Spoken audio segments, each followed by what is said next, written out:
শেখ হাসিনার সরকারের এত দুর্নাম শুনি, সেখানে শেখ হাসিনার সরকারের এত ধরনের নিন্দা এবং তাদের যে কর্মযোগ্য সেটা শুনি, কিন্তু শেখ হাসিনার সরকারের কোনো প্রকল্প কেন পুনর্মূল্যায়িত হয় না?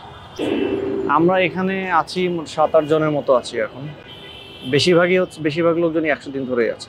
এখন আমাদের যত ধরনের প্রকল্পের নথি আছে সবকিছু পর্যবেক্ষণ করে পরিবেশগত জায়গা থেকে আমরা এটা দেখার চেষ্টা করেছি, অর্থনৈতিক জায়গা থেকে এটা দেখার চেষ্টা করেছি, টাউন প্ল্যানিং বলেন অথবা আরবান প্ল্যানিং বলেন সেই জায়গা থেকে এটা দেখার চেষ্টা করেছি। কোনোভাবেই আসলে প্রকল্প আমাদের জন্য কোনো ধরনের সুখকর ফল বয়ে আনবে না বলে আমরা বিশ্বাস করি। যে পান্থকুঞ্জ পার্ক এবং হাতিঝিল জলাধার বাঁচানোর জন্য যে আমরা আন্দোলনটা করছি, এবং এখানে যে এলিভেটেড এক্সপ্রেসওয়ে যে জনবিরোধী এবং প্রকৃতি বিধ্বংসী যে প্রকল্পটা চলছে, দুইটার একটা প্রকল্পেরও কোনো পরিবেশ ছাড়পত্র নাই। এবং আপনারা জানেন যে হাতিঝিলের ওই অংশটাতে বিজিএমই বিল্ডিং যেখানে ছিল ওইটার বিরুদ্ধে, ওই জায়গাতে কোনো স্থাপনা তৈরির বিরুদ্ধে মহামান্য আদালতের নির্দেশনা আছে। তো সরকার নিজে সেই নির্দেশনা অমান্য করেছে, বিগত সরকার। এবং এই পান্থকুঞ্জ পার্কেরও একটা মহামান্য আদালতের একটা নির্দেশনা আছে যে এখানে কোনো স্থাপনা তৈরি করা যাবে না।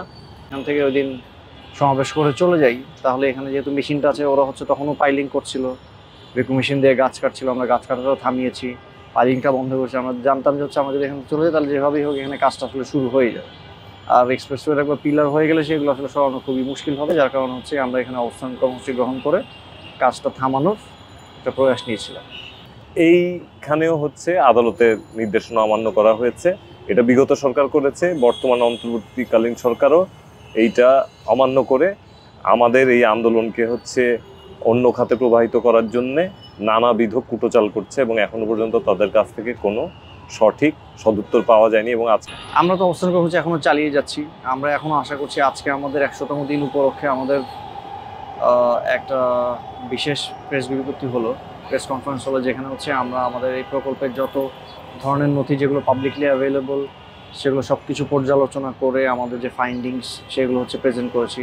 আমাদের এখানে বিশেষজ্ঞরা ছিলেন, আমাদের এখানে ইউনিভার্সিটির প্রফেসররা ছিলেন, আমাদের এখানে পরিবেশ বিশেষজ্ঞরা ছিলেন, নানা ধরনের স্বনামধন্য পরিবেশ আন্দোলন কর্মীরা ছিলেন। তারা তাদের বক্তব্য ব্যক্ত করেছে এবং সবার আসলে এইখানে এই বিষয়ে আমার কাছে মনে হয় না কারো কোনো দ্বিমত আছে যে আসলে পার্কটুকু ঢাকা শহরের যে অবস্থা, বসবাসযোগ্যতার যে অবস্থা, সেই জায়গা থেকে হাতিঝিল এবং এই পান্থকুঞ্জ পার্ক খুবই একটা ক্রিটিক্যাল এরিয়া, এবং এই জায়গাটা যেভাবেই হোক রক্ষা করা দরকার।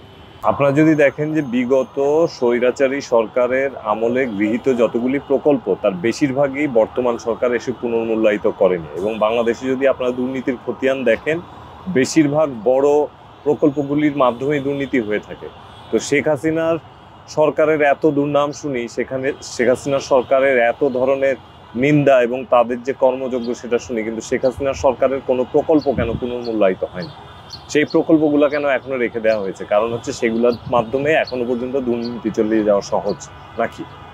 আমরা মনে করি তারা যদি ভিন্ন কিছু মনে করে তা আমাদের সাথে একটা ডায়লগে যাক। যেহেতু অন্তর্বর্তীকালীন সরকার জনগণের ম্যান্ডেট নিয়ে এসেছে, আমরা দেশের জনগণ হিসেবে এটুকু দাবি করতেই পারি যে তারা আমাদের সাথে কথা বলবে এবং আমাদের কথা শুনবে। এখানে তো 2000 গাছ কেটেছে, প্রায় 40 প্রজাতির। আপনারা দেখেন যে বর্তমানে এই গরমে এখানে টিকে থাকাই খুবই মুশকিল।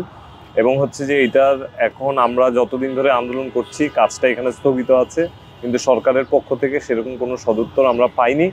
এবং আমরা যেটা শুনেছি যে এই প্রকল্পে নাকি 1 বছর আবার এক্সটেনশন হয়েছে। একটা প্রকল্প প্রায় 2 দশক হতে চললো, সেই প্রকল্প শেষ করতে পারলো না বাংলাদেশ সরকার। এখানে প্রায় 14,000 কোটি টাকা বাংলাদেশ সরকারের বিনিয়োগ। যদি আপনি জমির আর্থিক মূল্যায়ন ধরেন, সাপোর্ট টু এলিভেটেড এক্সপ্রেসওয়ে প্রকল্প, যেটা এলিভেটেড এক্সপ্রেসওয়ের যে মূল পিপিপি প্রকল্পের পাশাপাশি, যেটার মধ্যে বাংলাদেশের বিনিয়োগ সর্বোচ্চ, কিন্তু কাগজে কলমে দেখানো 22%। অথচ বাংলাদেশ যদি শুধু জমির মূল্য ছেড়ে দেয় তবুও 53% বাংলাদেশ সরকারের জনগণের পয়সায়, করের টাকায় টাকাটা দেয়া হচ্ছে। আর বাংলাদেশ রেলের যে প্রায় 250 একর জমি এখানে নেওয়া হয়েছে, সেটা যদি ঢাকার চলতি সবচেয়ে সর্বনিম্ন অর্থমূল্য ধরি, তাহলেও সেখানে প্রায় 600 কোটি টাকা যুক্ত হবে। তাহলে এবার আপনারাই বলেন যে এইটা কোনোভাবে কোনো জনস্বার্থের প্রকল্প কিনা? এটা তো সম্পূর্ণভাবে জনবিরোধী এবং প্রকৃতি বিধ্বংসী প্রকল্প।